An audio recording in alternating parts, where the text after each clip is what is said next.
मुख्यमंत्री माझी लाडकी बहीण योजनेअंतर्गत सरकारने लाडक्या बहिणींना अजून एक संधी देण्यात आली आहे. बऱ्याच लाडक्या बहिणींचे नोव्हेंबर-डिसेंबरपासून हप्ते बंद झाले आहेत.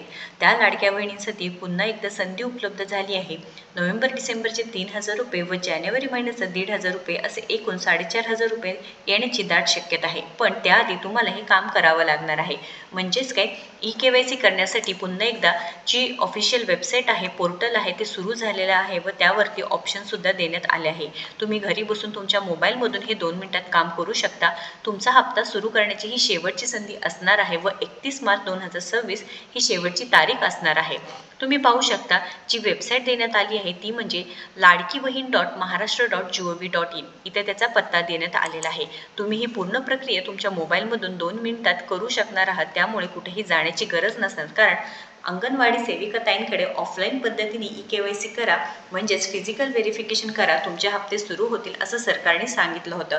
परंतु त्यासाठी भरपूर अडचणी येत होत्या. त्यामुळे लाडक्या बहिणींना ही ऑनलाईन ई-केवायसी प्रक्रियेची संधी देण्यात आली आहे. मोबाईलमध्ये सुद्धा हीच लिंक असणार आहे. ती म्हणजे ladki.maharashtra.gov.in. आपल्या कमेंटमध्ये सुद्धा पहिली कमेंट पिन केलेली असेल डिस्क्रिप्शन बॉक्समध्ये, त्याची लिंक देण्यात येईल. त्याच्यामुळे तुम्ही ते प्रक्रिया किंवा ती लिंक बघून करू शकणार आहात. OTP प्रॉब्लेम येत आहे किंवा OTPमुळे तुमची केवायसी झाली नाही, मग काय करायचं ही सगळी माहिती आपण व्हिडिओच्या माध्यमातून पाहूया. तर लाडक्या बहिणींनो, लक्षात घ्या, ही ऑफिशियल जी काही वेबसाईट आहे त्यावरती जायचं आहे. तुम्हाला ही ई-केवायसीची संधी फक्त या लाभार्थ्यांना आहे ज्यांच्याकडून ई-केवायसी करताना चुकीचे पर्याय निवडण्यात आला आहे. तुम्हाला त्यावरती क्लिक करायचं आहे. त्यानंतर लाभार्थी आधार क्रमांकावरती तुमचा जे काही आधार क्रमांक आहे ते टाकायचं आहे. आपण एका मिनिटात हे जे लाभार्थी आधार क्रमांक आहे ते टाकून घेऊयात. आता हे टाकल्यानंतर तुम्हाला काय करायचं आहे, कॅप्चे टाकायचा आहे तुमचा. कॅप्चे टाकल्यानंतर तुम्ही पाहू शकता, हे जे कॅप्चे दिलेला आहे तो तुम्हाला टाकायचा आहे. आता हे कॅप्चे टाकल्यानंतर तुम्हाला मी सहमत आहे त्यावरती क्लिक करायचं आहे. बघू शकता तुम्ही आता हे वाचण्याची मी तुम्ही हे. त्यानंतर मी सहमत आहे आणि OTP पाठवावरती क्लिक करायचं आहे. बऱ्याच लाडक्या बहिणींनी ते OTP पाठवावरती बरेचसे प्रॉब्लेम येत आहे. तर लाडक्या बहिणींनो, पहिलं म्हणजे काय की तुमचा आधार क्रमांक, आधार कार्ड असणार आहे त्यावरती जो मोबाईल नंबर देण्यात आलेला आहे ते लिंक आहे ते चुकीचं आहे किंवा तुम्हाला काय करायचं आहे, तुम्ही वापरत असलेला मोबाईल नंबर घ्यायचा आहे, ते लिंक करायचं आहे जेणेकरून तुमचे जे काही OTP आहे त्यावरती येणार आहे. किंवा जो लिंक केलेला मोबाईल आहे त्यामध्ये बॅलन्सच नाही खूप दिवसांपासून. खूप लाडक्या बहिणींचा हा प्रॉब्लेम असू शकतो की खूप दिवसांपासून तो वापरत नाही किंवा त्याच्यावरती रिचार्ज केला नसल्यामुळे मेसेज येणं किंवा कॉल येणं हे बंद असल्यामुळे सुद्धा लाडक्या बहिणींना OTP येत नाही. तुम्ही ही प्रक्रिया पूर्ण करा, त्याच्यामुळे तुमचं OTP येईल. आणि बऱ्याचशा लाडक्या बहिणींना OTP येत नाही. कारण का, तर तुमची ई-केवायसी आधी झालीच नाही, तुम्हाला संधी मिळालीच नाही. तर लाडक्या बहिणींनो, आता हा जो आधार क्रमांक मी टाकलेला आहे ते ऑलरेडी काय झालेलं आहे, म्हणजे त्या आधार क्रमांकाची ऑलरेडी ई-केवायसी पूर्ण झालेली आहे. तुम्ही पाहू शकता इथे मेसेज काय येईल, एरर म्हणून मेसेज येणार आहे. हा आधार क्रमांक ई-केवायसी दुरुस्तीच्या यादीत नाही. म्हणजे काय की या यादीत तुमचं नाव नाही. तुम्हाला ऑलरेडी काय आहे, तुम्हाला हप्ते मिळतात. नोव्हेंबर-डिसेंबरचे 3,000 रुपये मिळाले आहेत. त्यामुळे यादीत तुमचं नाव नाही, म्हणजे तुमची केवायसी चुकली नाही. तुम्ही पाहू शकता हे कारण आहे. ऑलरेडी केवायसी झाली आहे, हप्ता तुमचा सुरू आहे, तुमची केवायसी प्रक्रिया पूर्ण झाली नाही. बऱ्याच लाडक्या बहिणींना काय झालं आहे की ई-केवायसी तुम्ही प्रक्रिया पूर्णच केली नाही. म्हणजेच काय, डिसेंबरमध्ये तुम्ही पाहू शकता डिसेंबर 31 तारखेपर्यंत तुम्हाला ई-केवायसी करण्याची शेवटची संधी होती, परंतु काही कारणामुळे तुमची ई-केवायसी झालीच नाही. आता यामध्ये कारणंसुद्धा तुम्हाला त्यामुळे अपात्र करण्यात आलं आहे.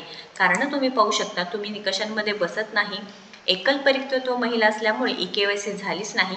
बघा, जे काही ऑप्शन होते ते कोणासाठी होते, पती आहे किंवा पती नाही, वडील आहे किंवा वडील नाही, एकल महिला आहे, परित्यक्त्व महिला आहे, त्यांच्यासाठी कोणताही ऑप्शन नसल्यामुळे या लाडक्या बहिणीची केवायसी झालीच नाही. तुम्हाला सुद्धा सेम प्रॉब्लेम तो आला असेल तर नक्कीच कमेंट करून सांगायचं आहे. शेवटचे काही दिवस OTP प्रॉब्लेम होते त्यामुळे ई-केवायसी झालीच नाही. शेवटचे 4 ते 5 दिवस असं होतं की OTP प्रॉब्लेम होते लाडक्या बहिणींना, त्यामुळे त्यांची जे काही ई-केवायसी प्रक्रिया आहे ती झालीच नाही आणि त्यानंतर मुदतवाढसुद्धा झाली नाही. त्याच्यामुळे लाडक्या बहिणींची जी काही ई-केवायसी प्रक्रिया आहे ते झालीच नाही व त्यांच्या खात्यामध्ये पैसे येणे बंद झाले आहेत. काही लाडक्या बहिणींना नोव्हेंबरपासून तर काही लाडक्या बहिणींना डिसेंबरपासून पैसे जमा झाले नाहीत. पण सरकारकडे एकच विनंती की जशी या लाडक्या बहिणींना KYC करण्यासाठी संधी देण्यात आली आहे, म्हणजेच काय चुकीची चूक झाल्यामुळे दुरुस्ती करण्यासाठी संधी देण्यात आली आहे. म्हणजे काय ही KYCची संधी फक्त त्या लाभार्थ्यांना आहे ज्यांच्याकडून KYC करताना चुकीचे पर्याय निवडण्यात आले आहे. या लाडक्या बहिणींना संधी देण्यात आले आहे. तर एकल परिपक्व महिला ज्यांची KYC झालीच नाही त्या लाडक्या बहिणींना सुद्धा कमीत कमी 15 दिवसाची तरी संधी मिळण्याची गरज आहे. तुम्हाला काय वाटतं नक्कीच सांगायचं आहे, कारण लाडक्या बहिणींनो आपले हक्काचे 1500 रुपये, आपले हक्काचे जे मागील हप्ते आहेत ते बंद झालेले आहेत. आता जे काही चूक सुधारण्यात आलेली आहे त्या लाडक्या बहिणींना पुन्हा 2 प्रश्न विचारले जातात. त्या प्रश्नांमध्ये तुम्हाला नाही आणि नाही असं उत्तर द्यायचं आहे त्याच्यामुळे आणि सबमिट करायचं आहे. त्याच्यामुळे तुम्हाला सक्सेसफुल हा मेसेज येईल, तुमची KYC पडताळणी यशस्वीरित्या पूर्ण झाली आहे, तुमचे हप्ते जमा होणार आहे. तुम्ही जर त्यामध्ये निकषांमध्ये संपूर्ण बसला असाल, तुम्ही पात्र झाला असाल, तुम्ही सरकारी नोकरदार नाही, तुम्ही टॅक्स पेयर नाही, तुम्ही कोणत्याही दुसऱ्या योजनेचा लाभ घेत नाही, तर तुम्हाला 100% 1500 रुपये पुढील सुद्धा जमा होणार आहे. महत्त्वपूर्ण माहिती असणार आहे. या व्यतिरिक्त तुम्हाला काही प्रश्न असतील तर नक्कीच कमेंट करा आणि जास्तीत जास्त या व्हिडिओला शेअर करा.